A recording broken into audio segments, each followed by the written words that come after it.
Hi guys, welcome back to another episode of Train Simulator Classic, aka Railworks. And today we're going to be looking at another very oldie but goodie. We're going to be looking at the Nickel Plate Road.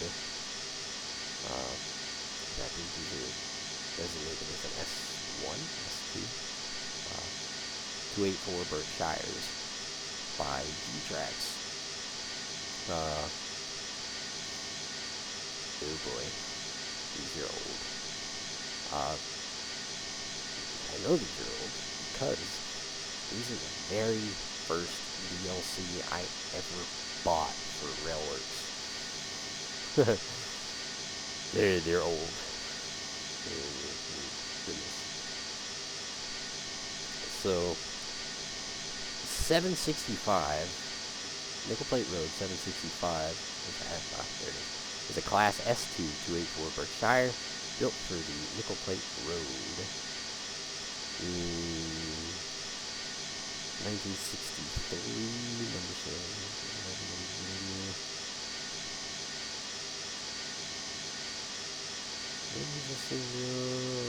765 was built September 1944. According to Wikipedia.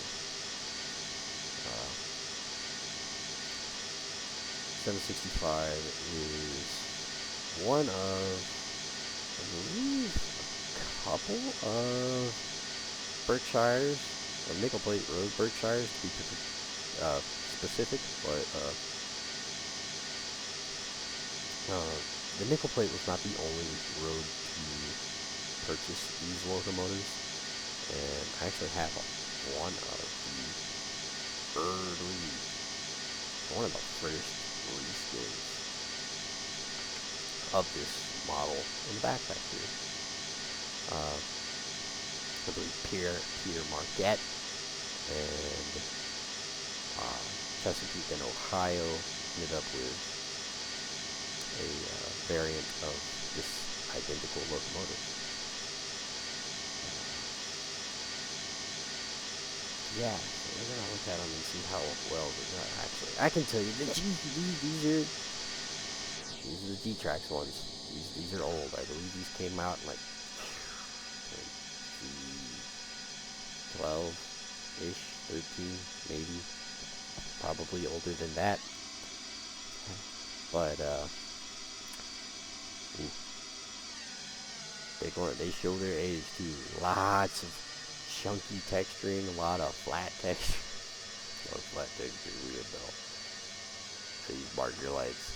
Oh goodness. 2D square. Things that are supposed to be round are square. This thing is old. Now, I'm not trying to make it sound like I'm hating on this thing, because as I said, it's old. Back then, this thing was awesome, because G-Trax was really the only American steam producer for Railworks. That's pretty much all we had. And this thing was pretty freaking cool, especially compared to everything else of the time. This is the time of the British Black 5 and 7F and the German VR52s. That's what we had. So this thing was really, really freaking sweet. And I put a lot of miles on it. I played the snot out of it. And truth be told, I actually have come back to this locomotive a few times in recent years. But I definitely find it a little bit. It's a nostalgia trip, without a doubt. I play this locomotive for nostalgia purposes, and that's really about it. There's just so many models out there that are so much better at this point, including stuff that we see in trains, even.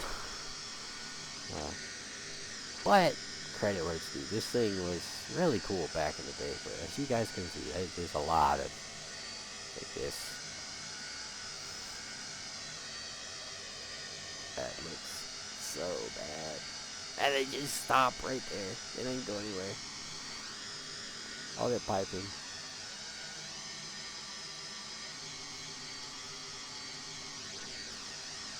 In the pack on Steam, you're gonna get 2 models. That's it. Not even kidding. You're gonna get nickel plate 765 specifically, and you are going to get a dynamically numbered generic nickel plate road model.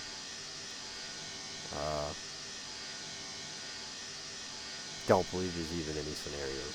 I'm pretty sure it's it. There is one thing. Oh, interesting. If you look at it wrong, it disappears. But there's one thing that changes between the dynamically numbered model and 765, and that is the removal of the Mars light.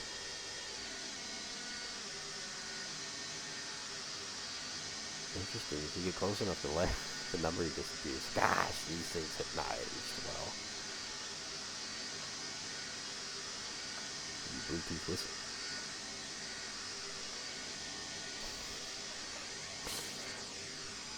Oh goodness, look at that.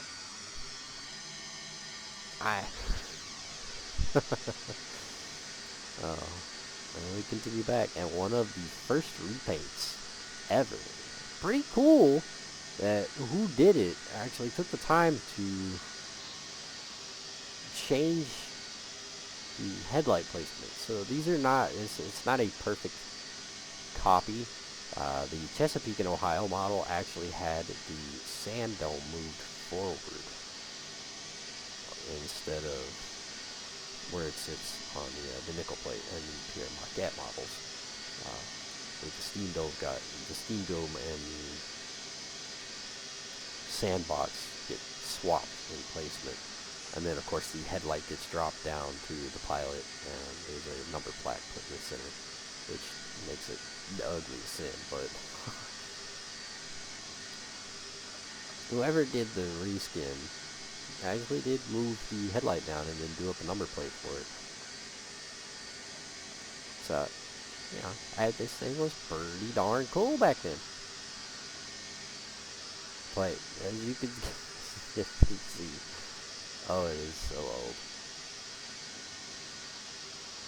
Let's jump into it. Let's listen to it.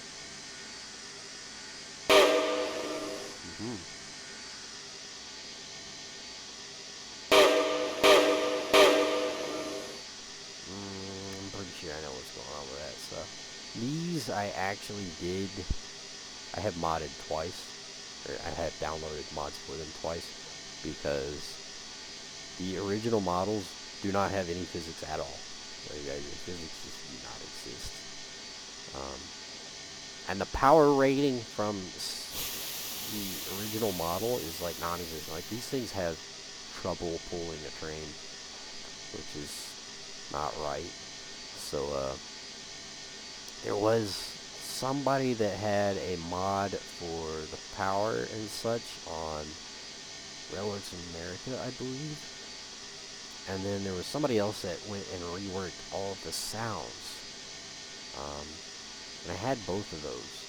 And up until relatively recently, these things were actually working. It might actually be due to a relatively recent update to Train Sim Classic. Oh well. I'll have to check that out later. I highly cannot say this enough. Highly recommend checking out the physics upgrade for these things, because if you don't get it, you're gonna be disappointed. 100%. The rails put 10 cars behind them, be so upset that will not be able to get up Wasatch with 10 cars behind it. Cab.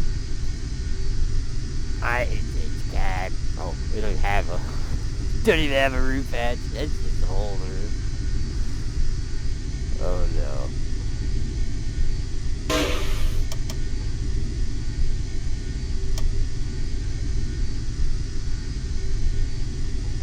These things don't even affect my frame rates. It's hilarious. I got 200 frames a second.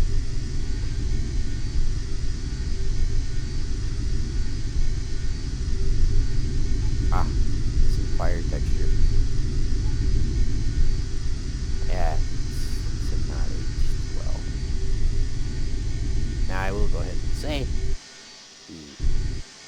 the cabs on all the models are identical, so I'm not gonna bother going through all of them. They don't fit. Let's see, where are we at? I don't even think the sound things. I'll swap back there to that model real quick.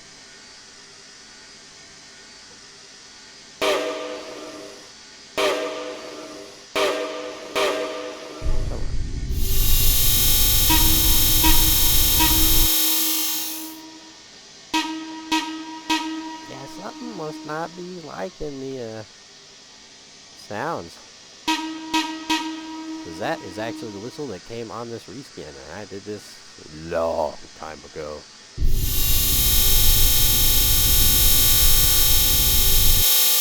Something ain't right there. Anywho. Bell. No bell. We don't get a bell.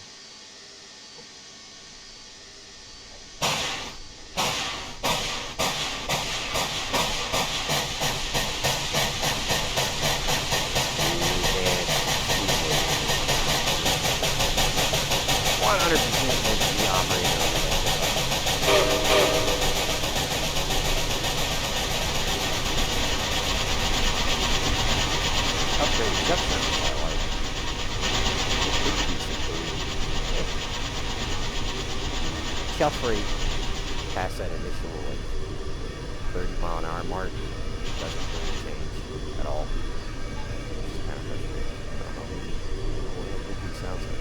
The original sounds for these, the initial chuff sounds are different, but after I think 25-30 mile-an-hour, when that first sound changes and turns into the standard G-Trax high-speed sounds, they're literally always equal.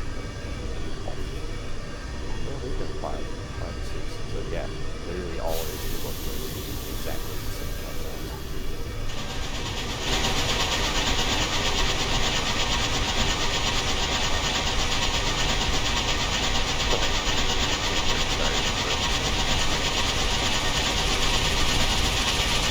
These things have very satisfying.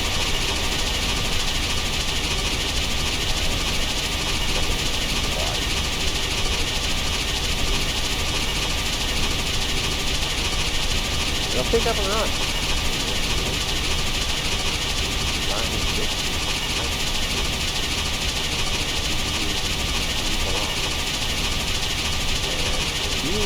Really old models. They still look alright.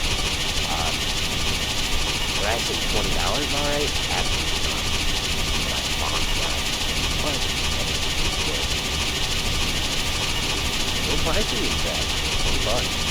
So whenever the speed cells come around, there's $9.99.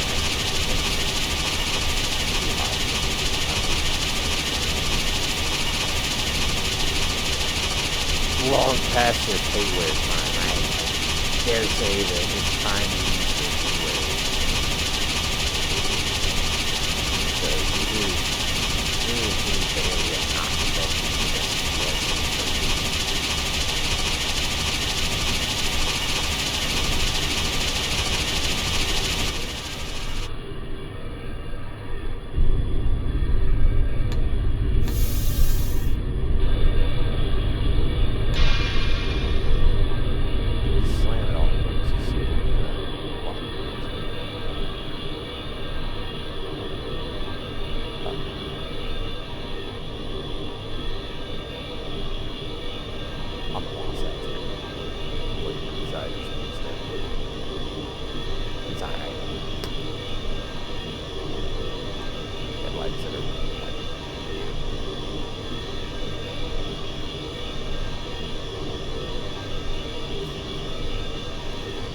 Interesting side story on this, though, entertainingly enough. Texas and Pacific 210 cores are quite literally stretched models of these. Lima, after producing these superpowered 284 Berkshire types, got a little curious and stretched them to a 210-4. And the TMP absolutely loved them.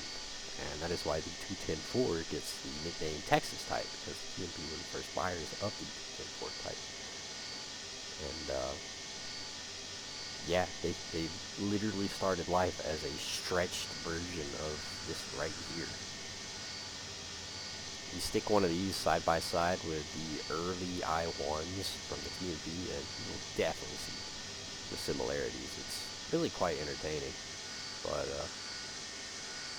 anywho, that's really about it. That's about all there is to show. These are not advanced models. There's not a lot to go over. So yeah, find them on Steam. I hope you guys enjoyed the video, and I will see you guys next time.